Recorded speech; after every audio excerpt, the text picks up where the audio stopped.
Can you talk about this thing that, artists are talking about where there's this 30-year clause that you get your masters back? Yeah, I think that's a one-time thing that will happen because of something in some contracts or something like that. Um, I never heard it. I'm gonna be honest.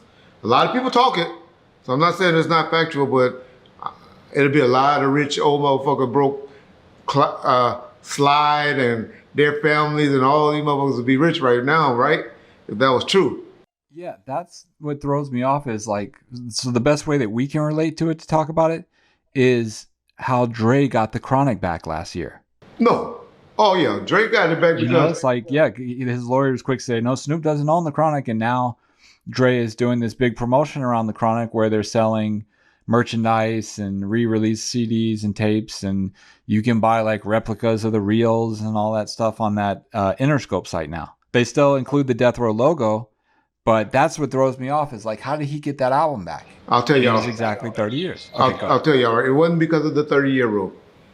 What happened with Dre is, when I was in there, this is why they fired my ass from E1 Entertainment. This is what happened. Dr. Dre left Death Row, right? If you or your child spent years growing up on social media and experienced serious mental health struggles, you should hear this. Recently, a jury ordered Meta and YouTube to pay millions for their role in designing and promoting addictive platforms. They knew their apps could contribute to anxiety, depression, and body image issues, but did not share those risks while prioritizing profits. The recent historic verdict underscores the consequences of those decisions. Now Morgan & Morgan is stepping up to hold these platforms accountable for the harm they've caused.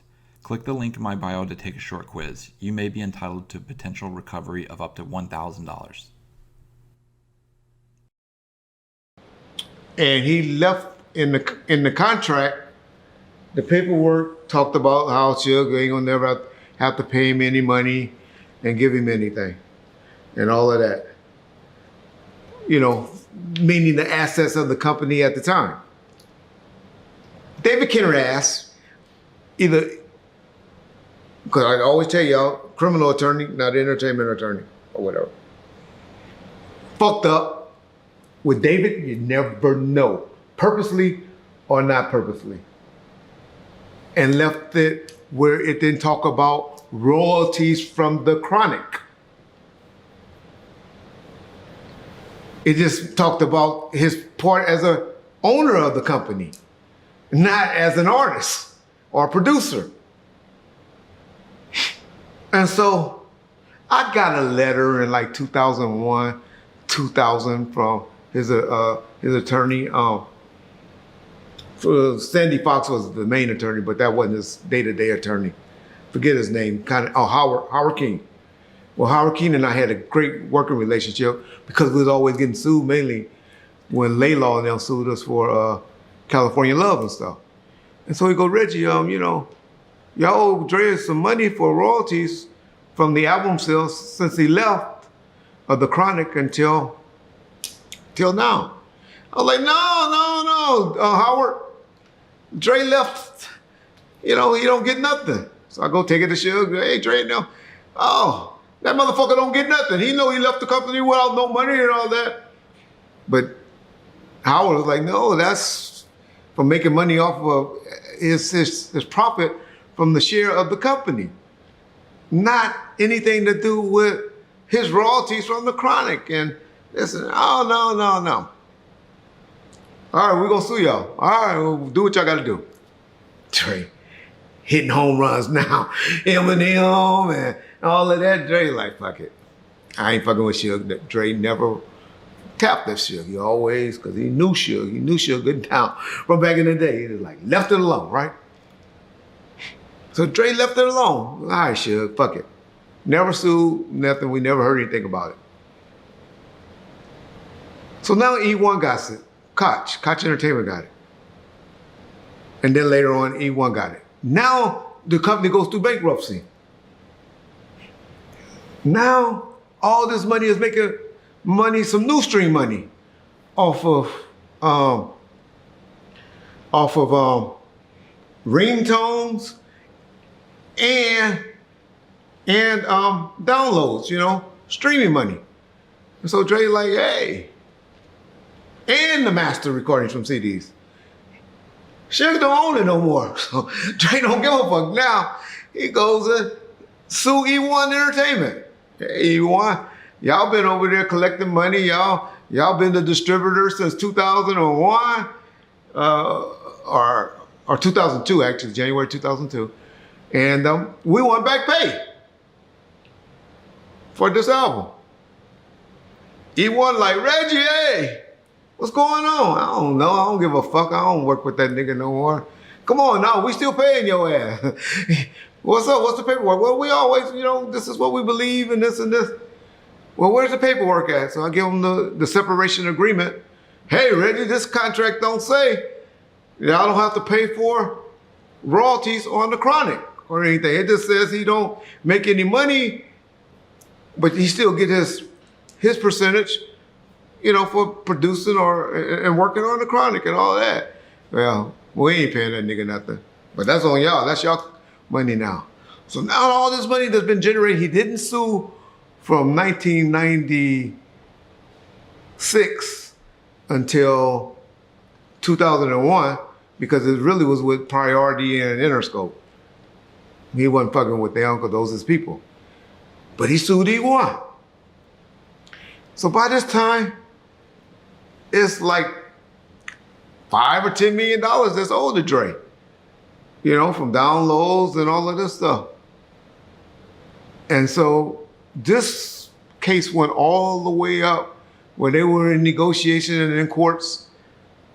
I got fired in like 2018. So this went up to about 2017, 2018.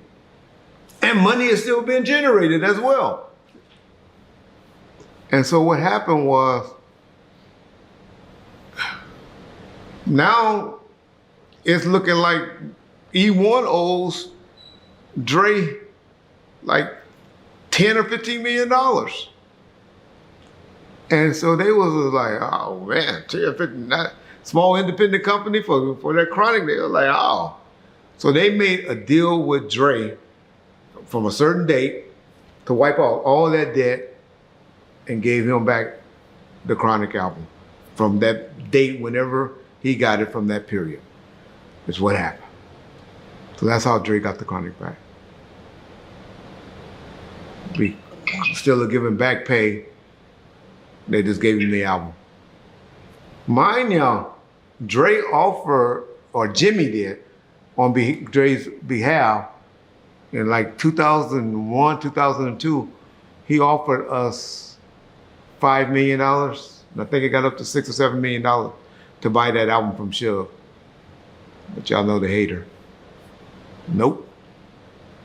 And so he could have sold that album for and got $5 or $7 million, but he didn't. Thank God he didn't, because who knew about ringtones? You gotta remember time limits, y'all. Y'all gotta understand. All people were making money off the Chronic then. Now, I'll be honest, we jumped back on the charts when what album came out? Chronic 2001. People start thinking about Dre again. As kids, like a daddy, so now you got this 13-year-old kid and that's loving Chronic 2001. But you this 30, 34, 35-year-old daddy, what you saying? Oh, nigga, fuck that. You should have heard Dre Day. Or this, when the Chronic. And so what people did is they went in, or you had lost your Chronic album. And so what you went and did, you started comparing the Chronic to Chronic 2001, and you went back and purchased the Chronic. And we did have a big boost in like 2001. Well, Chronic 2001 came out in 1999, but we did have a big boost in like 2000 from the sales of the Chronic. And so, yeah. That's the real politics behind the Chronic and why they got it back and what happened. It was all because of my boy Suge Knight's stubbornness to not want to pay or have a royalty department, to be honest. Paying people what they owe. And him believing that the contract was you walk away, you never get nothing again in life. But that ain't how the game go.